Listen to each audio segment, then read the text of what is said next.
was not yet in the so-called industrial revolution.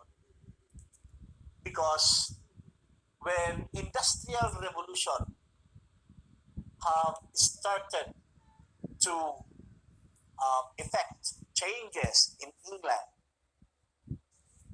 together with it is the so-called influx of people to the cities, to the main districts or areas in England.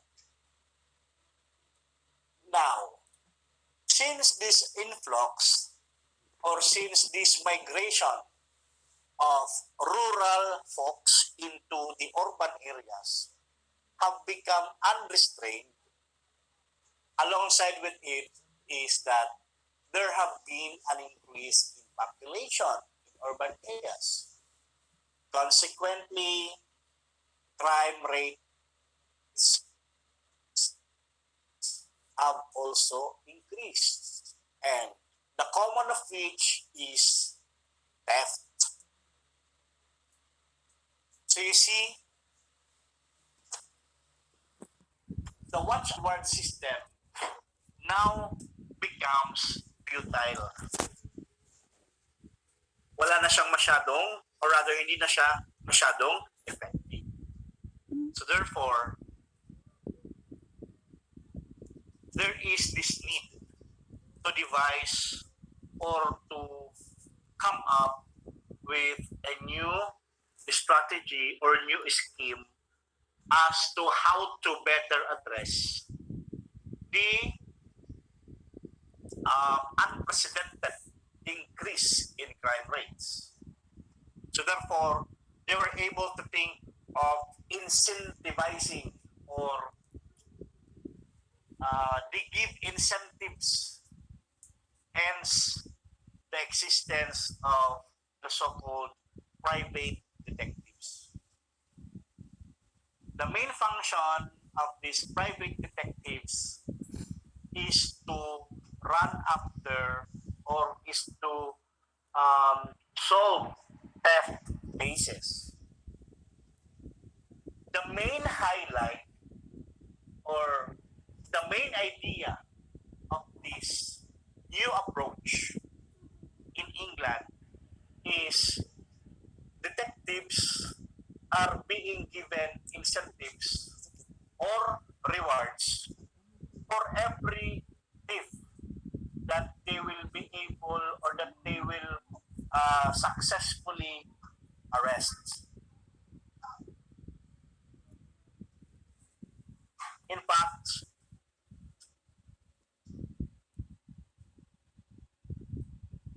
for every that they will be able to arrest, every detective is given 40 pounds. However, although there have been incentives, still they continue in increase. Hence, from 40 pounds, we have made it to 100 pounds. And when this happened,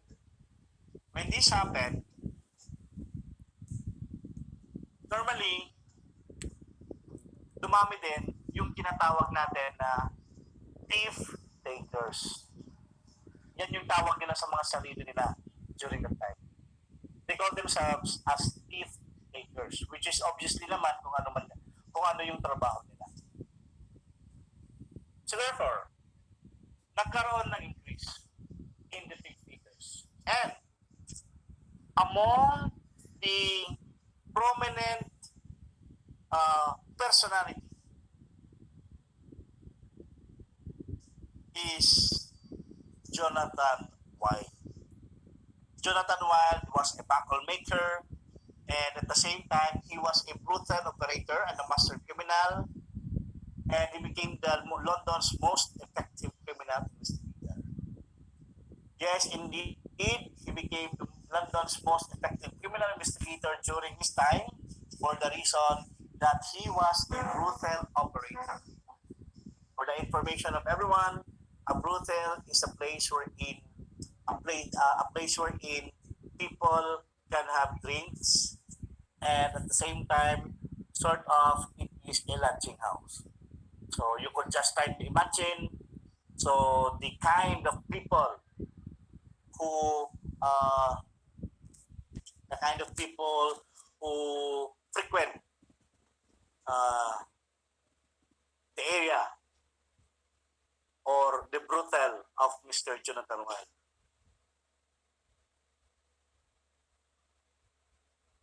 So in due consideration of this, he has an access to information, to events from the underworld. Hence, he became the most effective criminal investigator.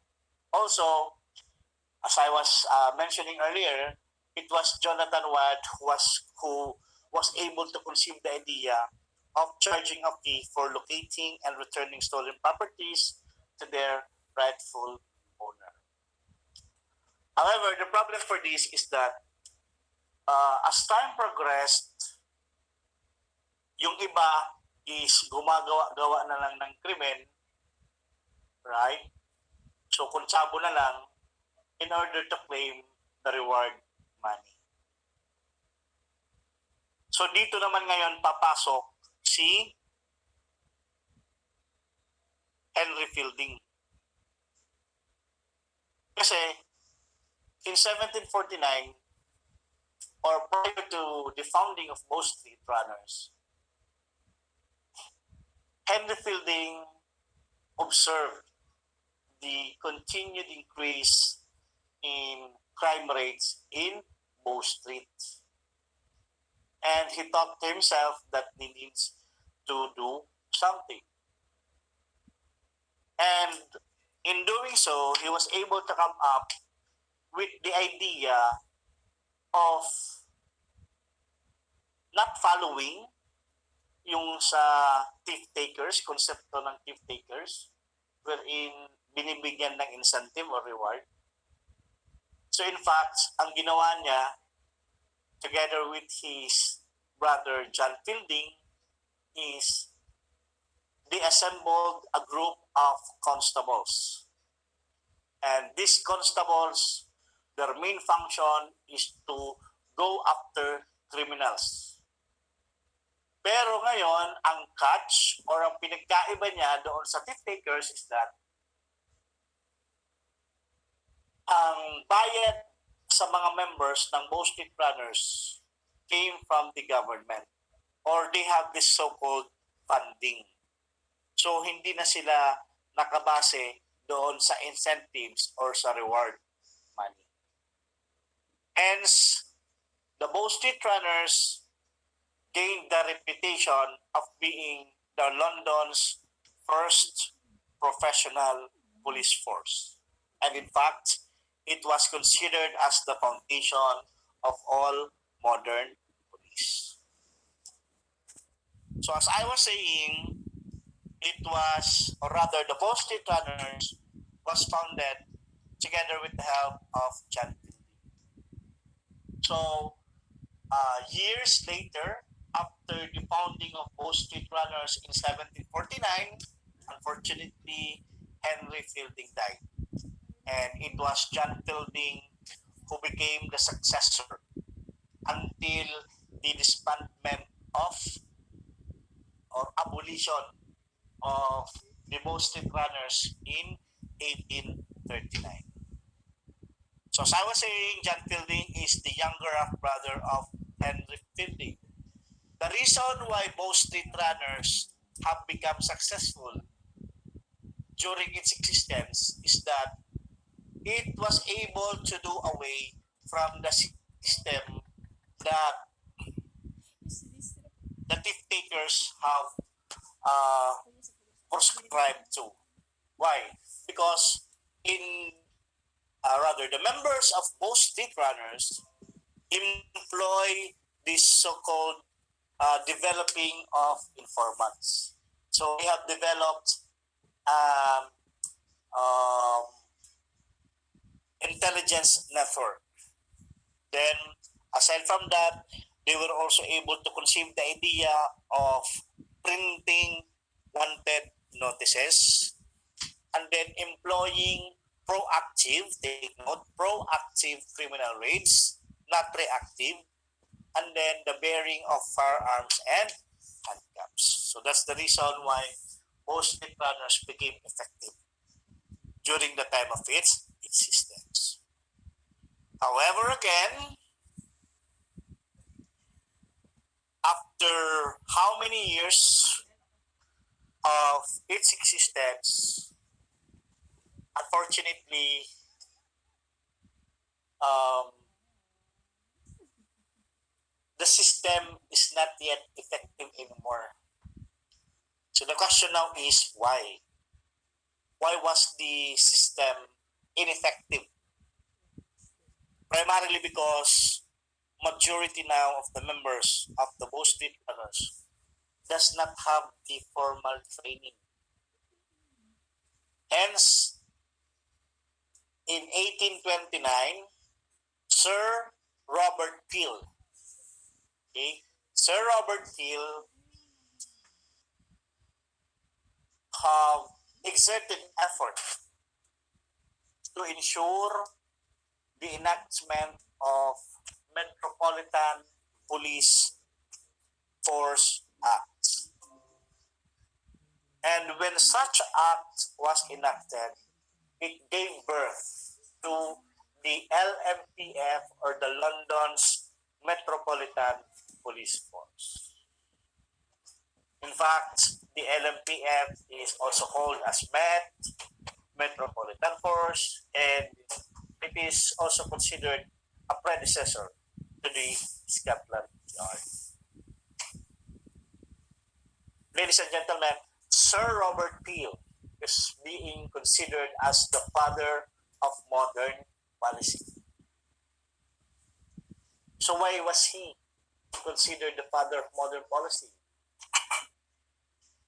Because Sir Robert Peel have upgraded the system that was conceived by Sir Henry Fielding. So accordingly,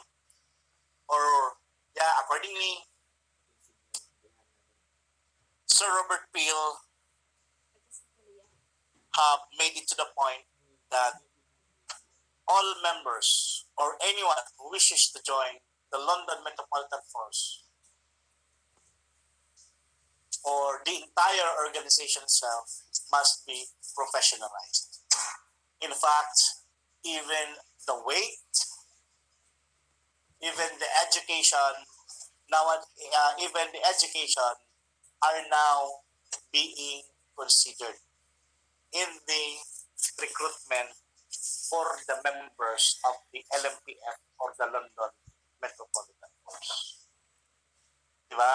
So that's why Sir Robert Peel gained the reputation of being the father of modern policy, considering, or due to the fact that the modern police systems across the globe was patterned after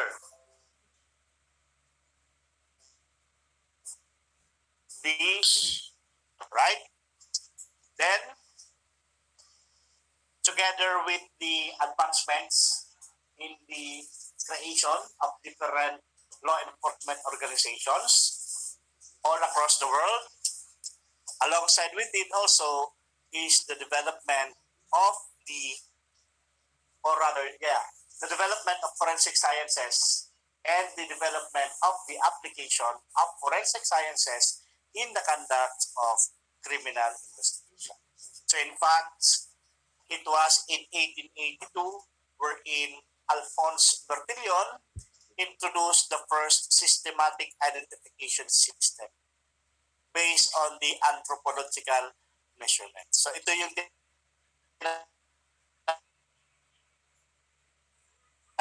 tawag natin ngayon na Bertillon system. And hence, the reason why he was considered the founder of criminal investigation and at the same time, the father of personal identification.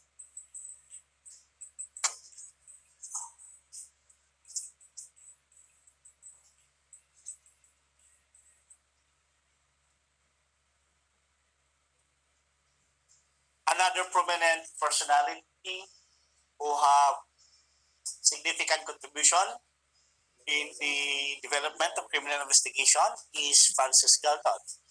So Francis Galton and his study fingerprints, and in his study he was able to classify fingerprints and was able to recognize the uniqueness of the fingerprints, and he was able to realize the importance of fingerprint as a reliable means of personal identification. Then we also have Mr. Eugene Vidocq.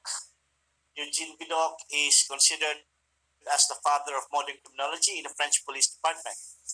So what he did is he was able to establish a squad of ex-convicts rather, to aid the Paris police in investigating crimes. So Eugene Vidocq became famous for, or rather under, when he worked under the theory of set a thief to catch a thief, which is really true, diba? So they became really effective under this particular theory.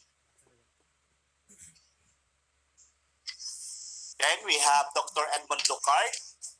Dr. Edmond Lucard published the El Enquete Criminale et les Méthodes Scientifiques in 1920. And Dr. Edmond Lucard became famous actually for his exchange principle, wherein this exchange principle states that every contact leaves a trace. This particular principle helps explain the concepts of trace evidence. Normally, trace evidence, these are evidence that are minute in nature, and these are being used to identify or to connect a person to a crime. Example of which are DNA, another one also hair fibers, clothing fibers, your semen, your blood, your fingerprint. These are examples of trace evidence. Right? So it was Dr. Edmond Lucard was able to formulate the exchange principle.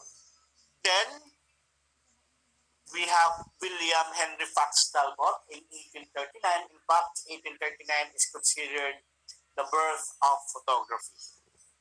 And he became known for explaining his photographic process to the Royal Society of London.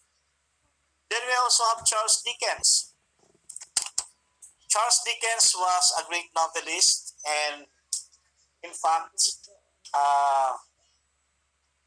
resultant to his great admiration or fascination or obsession with criminal investigation, he used in several occasions the term detective, resulting to the introduction of the term detective to the English language.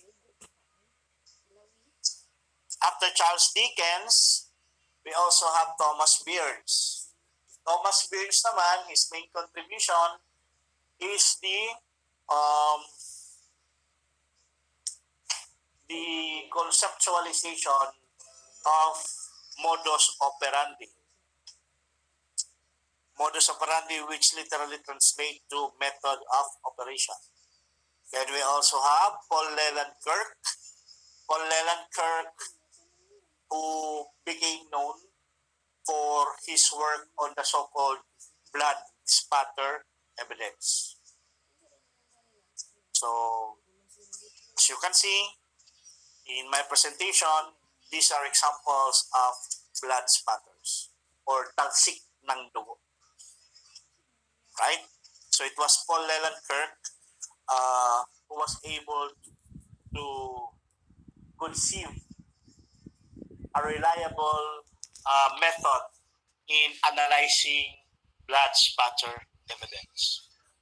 After Colin and Kirk, we also have Alan Pinkerton, who was able to organize the Pinkerton's National Detective Agency and was appointed as the first city detective in Chicago. And Kate Wayne, who was employed by um, Alan Pinkerton's National Detective Agency, hence becoming the first woman detective in the history of criminal investigation. After which, we also have Dr. Hans Gross. Dr. Hans Gross was the earliest advocate of criminal investigation as SIAL. In fact, Dr. Gross published his first book that explained how the police could utilize the fields of microscopy, chemistry, physics, mineralogy, zoology, botany, anthropometry, and fingerprinting in criminal investigation. Right? Then we have Dr. Arthur Conan Doyle. If you are familiar with Sherlock Holmes, so siya yung nag-conceptualize kay Sherlock. Then we also have Dr. Alec John Jeffries. Main contribution ni Dr. Jeffries is on DNA fingerprinting and profiling. This has been a reliable method. In fact, this DNA analysis, or this is by virtue or due to the work of Dr. Jeffries, DNA analysis was first used as a criminal evidence and was first used to exonerate a suspect in the name of Colin Pitchfork. So if you are interested in the story of Colin Pitchfork, you may try to conduct a research on it via internet. So after Dr. Alec John Jeffries, we have Flaviano Guerrero. Flaviano Guerrero is the only Filipino member of the United States FBI. And together with Police Captain Thomas Dogan of the New York Police Department, they helped in the selection and training of forensic specialists for the country, including fingerprint technician. Okay? And then for the different time, tapos na tayo sa personalities. In England, 1833, Scotland Yard employed the first undercover officer. And in USA naman, the first daytime paid police department was established in Philadelphia. Take note of the places Philadelphia and Boston, because the birth of law enforcement organizations first existed in these places, Boston and Philadelphia. Then the Texas Rangers, with a statewide investigative authority. In fact, this is the forerunner of FBI. Then we also have in Boston, Massachusetts, the multi-suspect identification lineup was employed for the first time. And then it was in 1859 wherein the Appellate Court of USA recognized or accepted photographs as evidence in court. And then 1987, 1 year after the declaration of the EDSA Revolution, DNA profiling was introduced for the first time in U.S. criminal court. Take note 1 year lang. 1986, madiscover or the DNA typing was first used to solve a crime. And then a year later, DNA profiling was introduced for the first time in U.S. criminal court. So 1986, DNA was introduced as an evidence in England. Yun yung kaso ni Colin Pitchford. Then, 1987, a year later, na-introduce naman yung DNA profiling sa US. Okay? Then we have New York versus Castro. In fact, this is the first case in which the admissibility of DNA was seriously challenged. And it was a blessing in disguise. A blessing in disguise in the sense that it set in motion a string of events that culminated in a call for certification, accreditation, standardization, and quality control guidelines for both DNA laboratories and the general forensic community. And then,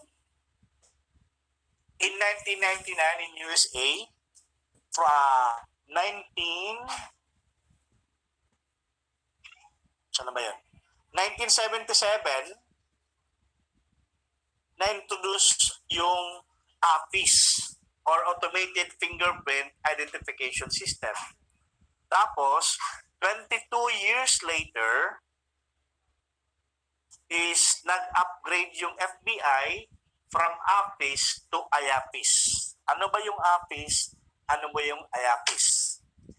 Ito yung computerized na pag-scan ng mga fingerprints natin at the same time doon the storage of fingerprints in the virtual realm. So, hindi na mahirap or it is not difficult anymore, it is not laborious anymore for our law enforcers to look for files, to look for fingerprint files, because the fingerprint files are now computerized. So, 1977, APIS, Automated Fingerprint Identification System. Then, 22 years later, 1999, IAPIS, or the Integrated Automated Fingerprint Identification System. Oh, excuse.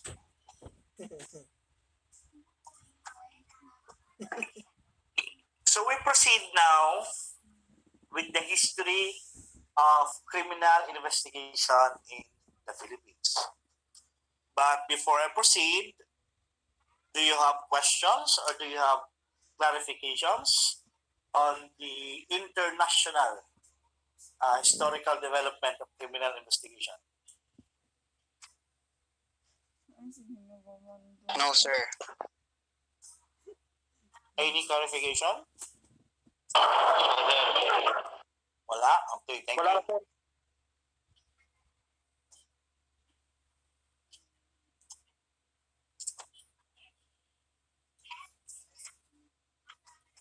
So let us proceed with criminal investigation in the Philippines. In the Philippines, aside from the Philippine National Police, we also have other units or bureaus or agencies who are given the task of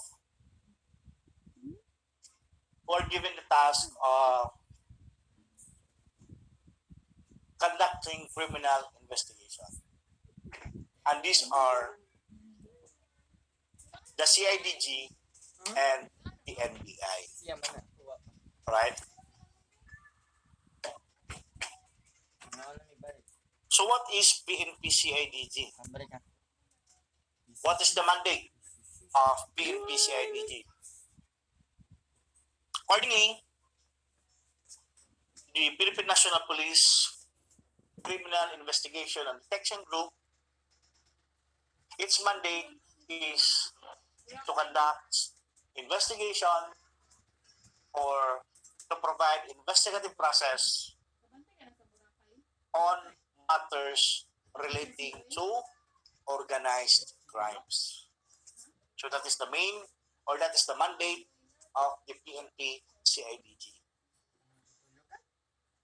So it was in 1901 where investigation section was created pursuant to Section 2 of Act number 235 of the Philippine Commonwealth enacted on October 3, 1901. And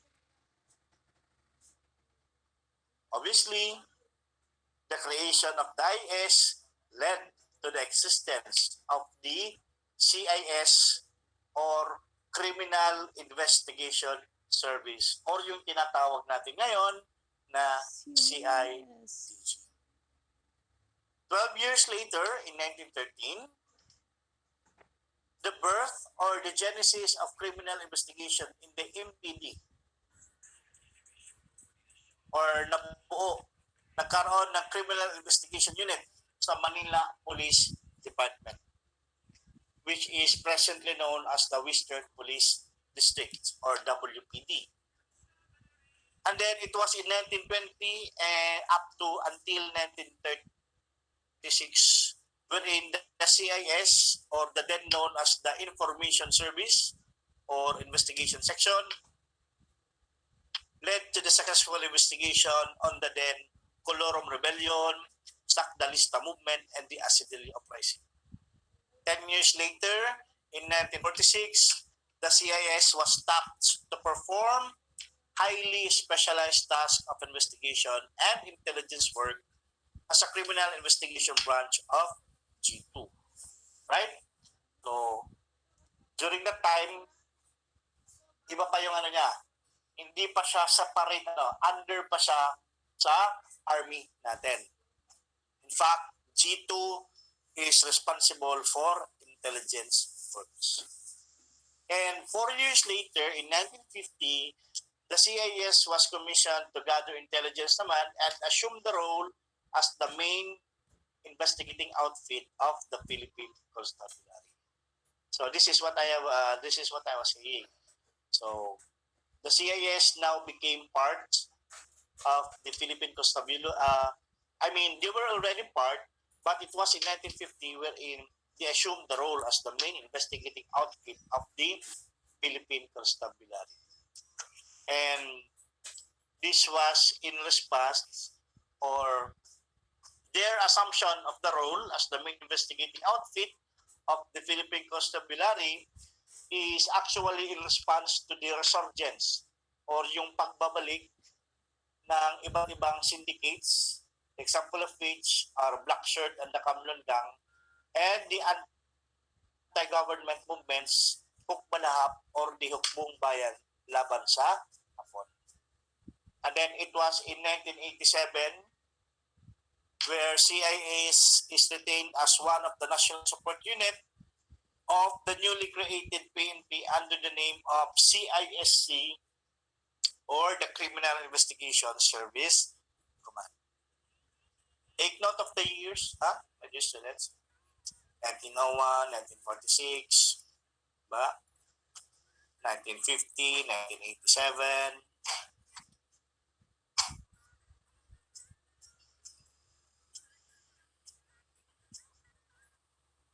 Then it was in 1991 wherein by virtue of the passage of the DILG Act of 1990 or Republic Act 6975, the Criminal Investigation Service Command or the CISC acted as the primary investigating arm of the PNP on major crimes and economic sabotage, as well as organized crime groups.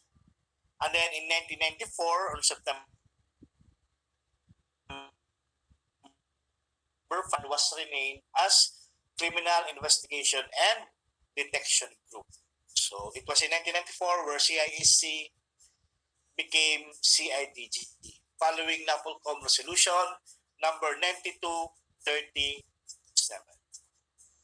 And then 2 years later, a SOCO team was organized to meet the core mission of the crime laboratory as a national operating support unit of the PNP by virtue of NAPOLCOM Resolution number 96058. So this is the history, or these are the important events that transpired prior to the contemporary setup of the Criminal Investigation and Detection Group. Then we also have NBI. NBI, or what we all know as the National Bureau of Investigation. So following the concepts of the Federal Bureau of Investigation, the National Bureau of Investigation has a nationwide jurisdiction in conducting criminal investigation, and most importantly, they are given, since they are under the Department of Justice, they are given the responsibility of conducting investigation, particularly in sensational and high-profile cases. So that's the reason why whenever you see news, you would often times hear after mag-conduct ng investigation ng PNP, nagkakaroon din ng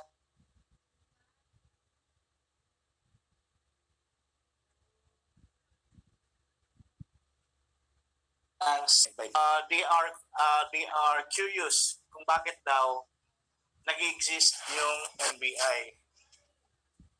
Kasi sabi nila, why the need for the creation of NBI when we already have the primary law enforcement organization in the Philippines, which is the Philippine National Police. So obviously, not only is the not only for the reason of specialization, since CIDG specializes more on OCGs or organized crime groups, the NBI is a support unit, or it is the main primary investigative arm of the Philippines Department of Justice. So let us proceed now with the historical development of this, wherein the DI, or the Division of Investigation, was created by virtue of Commonwealth Act number 181 during the term or the reign of the late President Manuel Luis Quezon. So at first, the Division of Investigation has 45 initial members, and it was organized, as I have mentioned earlier, by Captain Thomas Dogan of the New York Police District and Flaviano Guerrero, which was patterned after the United States Federal Bureau of Investigation. Then came the breakthrough of the DI in 1942 and 1945. This is the Japanese occupation period. So during this era, the Division of Investigation was at that time affiliated with the BIR, or the Bureau of Internal Revenue, and at the same time with the Philippine Constabulary. Pero iba na yung pangalan nila during those times. From Division of Investigation, tinatawag na sila as Bureau of Investigation. And then, in 1947, the BI, or Bureau of Investigation, was reorganized by virtue of Republic Act number 157. And this RA number 157, which was passed into law last June 19, 1947, led to the existence of the now known as the NBI.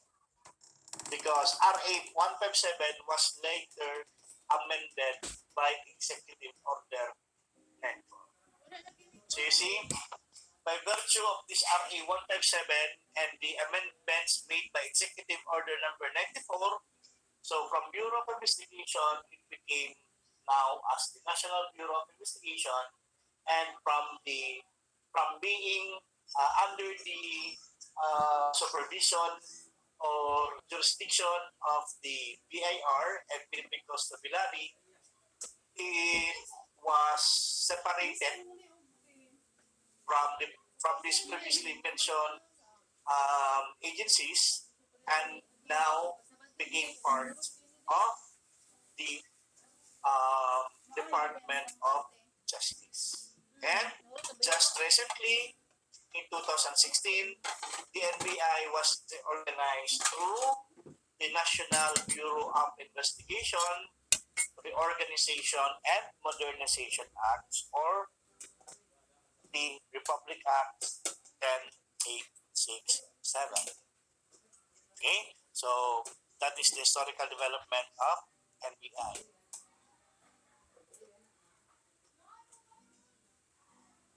Do you have questions or clarifications? Wala? Yes, sir. Shall we proceed? Yes, sir. Interesting kayo. Alright. So we proceed now with the different laws related to criminal investigation.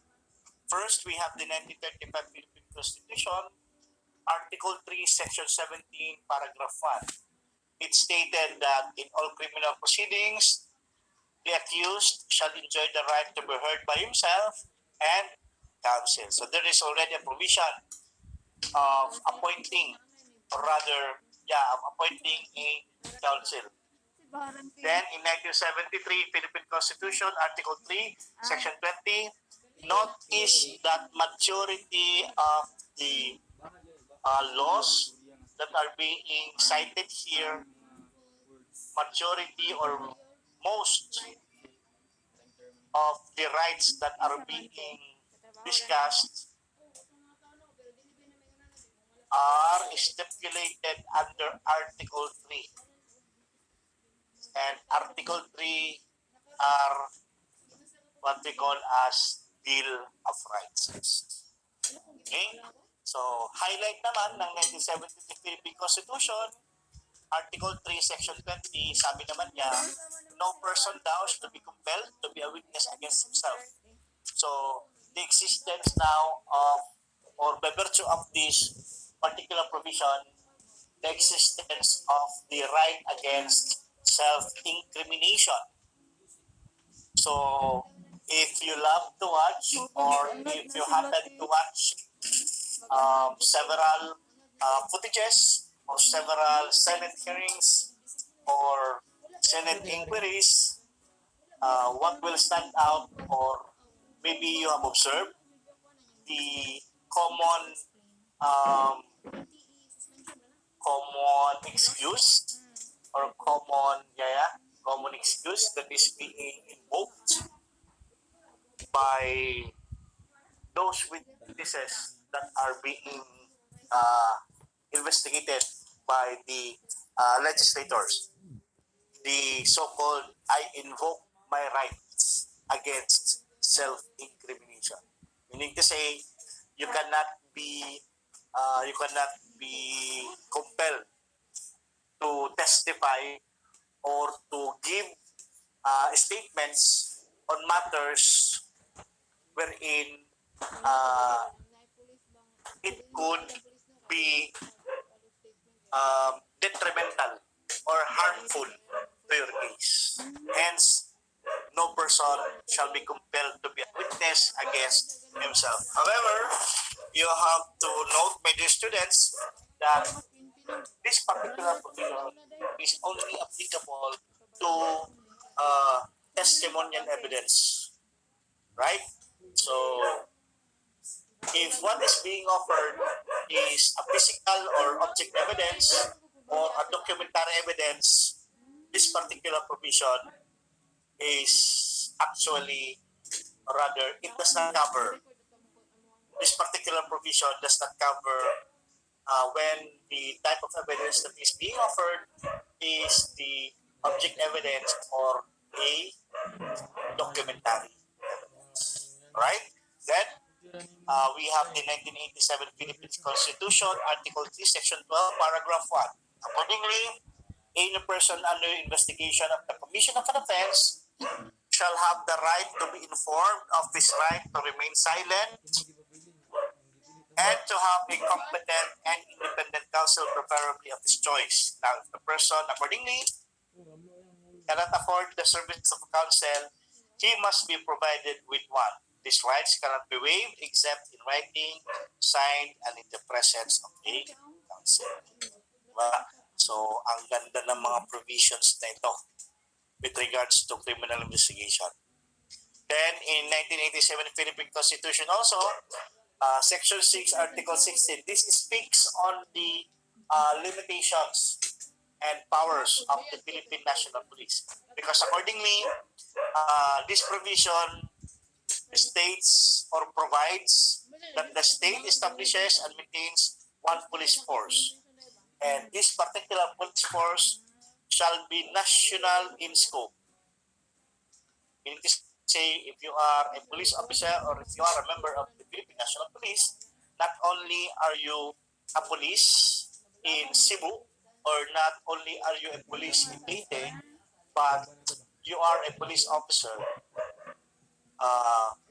for the entire territory of the Philippines. So yun. So your function is national in scope.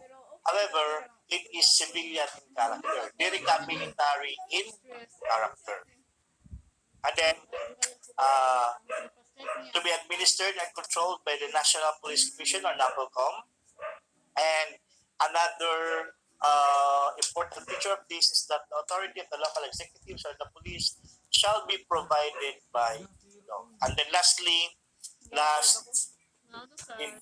but definitely not the least, law that is related to criminal investigation is the Republic Act number 7438, or ito yung batas that provides for the certain rights of person who are arrested, detained, and or under custodial investigation. So according to RA number 7438, the rights of a person under custodial investigation are as follows. First, the right to remain silent. Second, the right to have a counsel, preferably of his or her own choice. Third, the right to be informed of the nature of the charges against him and whatever he or she says may be used for or against him or her. So that's the reason why there is the existence of the so-called